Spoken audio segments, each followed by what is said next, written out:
I am Manish Mande, faculty of English language. और guys आज के जो वीडियो है इसमें आपको बताने वाले टू हैव फॉर्म, जो हम बहुत ज़्यादा यूज़ करते हैं बट हमें पता नहीं है कि कहाँ पर हैज़ लगाना है, कहाँ पर हैव टू यूज़ करना है, कहाँ पर हैड लगाना है और कहाँ पर विल शैल हैव यूज़ करना है। तो चलिए आज के इस वीडियो में आपको बताने वाला हूँ कि हम यहाँ पे हैव टू के क्या यूजेस हमारे पास, हैज़ टू क्या है, हैड टू क्या है, विल हैव टू क्या है।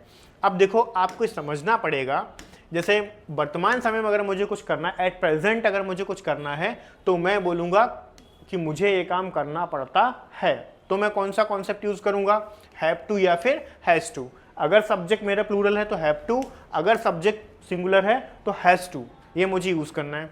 अगर मुझे पास्ट में कोई काम करना पड़ता था लेकिन अब नहीं करना पड़ता है तो मैं यूज करूंगा हैड टू। और विल शैल हैव टू कब यूज करेंगे, जब फ्यूचर में कोई काम हमें करना पड़ेगा। अब चलिए कुछ एग्जाम्पल के थ्रू हम लोग समझते हैं तो थोड़ा ईजी हो जाएगा हमारे लिए समझना। So let's see. तो गाइस देखो यहाँ पर मेरे पास है प्रेजेंट टेंस मैंने लिया हुआ, इसको हम डिस्कस करते हैं 5 मिनट में, सारी चीजें आपको क्लियर हो जाएंगी।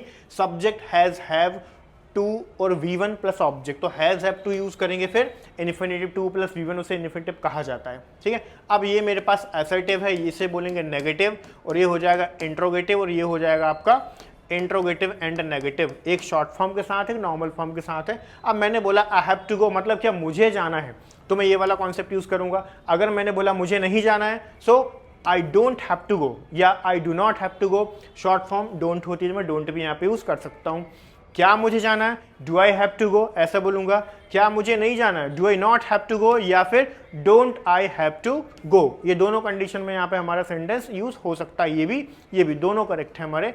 इंट्रोगेटिव में ये होगा, ये वाला, और नेगेटिव ये आपका असर्टिव है। शॉर्ट फॉर्म्स ये हैं। अब देखो यहाँ पे डू कहाँ पे यूज करेंगे, प्लूरल सब्जेक्ट के साथ। प्लूरल सब्जेक्ट क्या होते हैं, आई, वी, यू, दे, ये सब होते हैं प्लूरल। ही, शी, इट अगर कुछ होगा तो वहां पे यूज करेंगे डज। Got it. नेक्स्ट हमारे पास है पास्ट टेंस। अब इसमें समझते हैं। अब यहाँ पर भी कई बार हम लोग हैव यूज कर देते हैं हैड की जगह पे डिड के साथ, तो बच्चे कंफ्यूज होते हैं सर आपने तो हैड बताया था, ये यहाँ पे डिड कैसे आ गया और हैव कैसे आ गया। तो वो चीज समझते हैं हम लोग यहाँ पे। ये मेरे पास बेसिक स्ट्रक्चर है पास्ट का, कि अगर मुझे कोई काम करना पड़ता था तो मैं उसे इंग्लिश में कैसे बोलूंगा।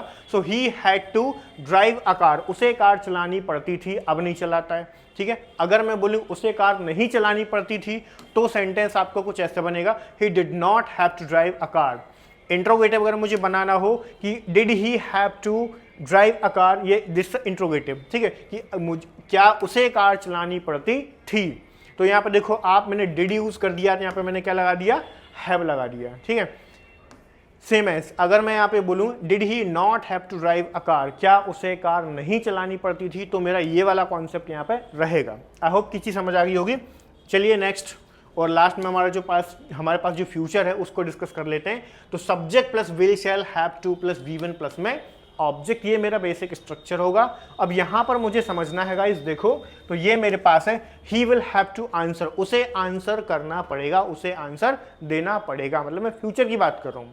उसे आंसर नहीं देना पड़ेगा तो क्या बनेगा, he will not have to answer, उसे आंसर नहीं करना पड़ेगा। Will he have to answer, क्या उसे आंसर करना पड़ेगा, तो मैं ऐसे बोलूंगा। क्या उसे आंसर नहीं करना पड़ेगा, तो मैं बोलूंगा will he not have to answer. और बेटा शॉर्ट फॉर्म्स ये होते हैं, विल नॉट का शॉर्ट फॉर्म बॉन्ट और शैल नॉट का होता है शेंट, दोनों में से मैं किसी को भी यूज कर सकता हूं। कि आई होप कि इस वीडियो में आपको टू हैव फॉर्म समझ में आ गया होगा कि हैव टू कहाँ यूज होगा, हैज टू कहाँ यूज होगा, हैड टू कहाँ यूज होगा, शैल हैव टू कहाँ होगा, विल हैव टू कहाँ यूज होगा। ये सारी चीज़ें आपको क्लियर हो गई होंगी। और इसी तरह की वीडियोस को देखने के लिए चैनल को सब्सक्राइब करें, लाइक करें, कमेंट करें, और जो भी टॉपिक आप पढ़ना चाहते हो आप मुझे कमेंट बॉक्स में कमेंट करके बता सकते हो, आपको वीडियोस मिल जाएंगे। Thank you so much.